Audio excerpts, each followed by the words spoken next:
ਹੈਗੀ ਆ ਆਪਣੀ ਖੰਘ ਦੀ ਦਵਾਈ ਤੇ ਕਾਸ ਦਮਨ ਦੇਸੀ ਦਵਾਈ ਹੈ, ਬਹੁਤ ਹੀ ਅਜਮਾਇਆ ਨੁਸਖਾ, ਬਹੁਤ ਹੀ ਛੇਤੀ ਰਿਲੀਫ ਦਿੰਦੀ ਆ। ਜੇ ਵੱਡਿਆਂ ਨੂੰ ਦੇਣਾ ਆਪਾਂ ਇਹਦਾ 1 ਚਮਚਾ ਤੇ ਛੋਟਿਆਂ ਨੂੰ ਦੇਣਾ ਇਹਦਾ ਅੱਧਾ ਚਮਚਾ।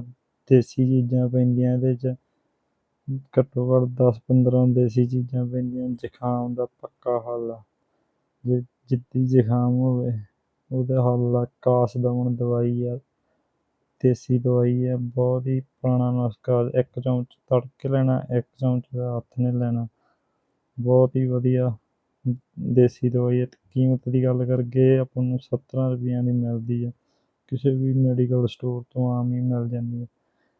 ਖੰਘ ਦਾ ਸਭ ਤੋਂ ਕਾਮਯਾਬ ਦਵਾਈ ਹੈ ਜਿਹੜੀ, ਜੇ 1 ਚਮਚਾ ਇਹ ਆਪਾਂ ਦੇਣਾ ਅਡਲਟ ਨੂੰ, ਅੱਧਾ ਚਮਚਾ ਦੇਣਾ ਆਪਾਂ ਛੋਟੇ ਜਵਾਕਾਂ ਨੂੰ। 4 ਘੰਟਿਆਂ ਬਾਅਦ ਮੰਨ ਲਾ ਫਿਰ ਚਮਚਾ ਲੈਣਾ ਤੇ ਬਹੁਤ ਹੀ ਵਧੀਆ ਹੱਲ ਆ। ਜੰਮਿਆ ਰੇਸ਼ਾ ਖੰਘ ਹਟਾ ਦਿੰਦੀ ਹੈ, ਬਹੁਤ ਹੀ ਵਧੀਆ ਦਵਾਈ ਹੈ। ਜੇ ਕਿਸੇ ਦਾ ਵੀ ਵੀਰਿਆ ਰੇਸ਼ਾ ਜਾਂ ਖੰਘ ਆ ਤੇ ਕਾਸ ਦਮਨ ਜ਼ਰੂਰ ਵਰਤੋ। ਧੰਨਵਾਦ ਦੋਸਤੋ।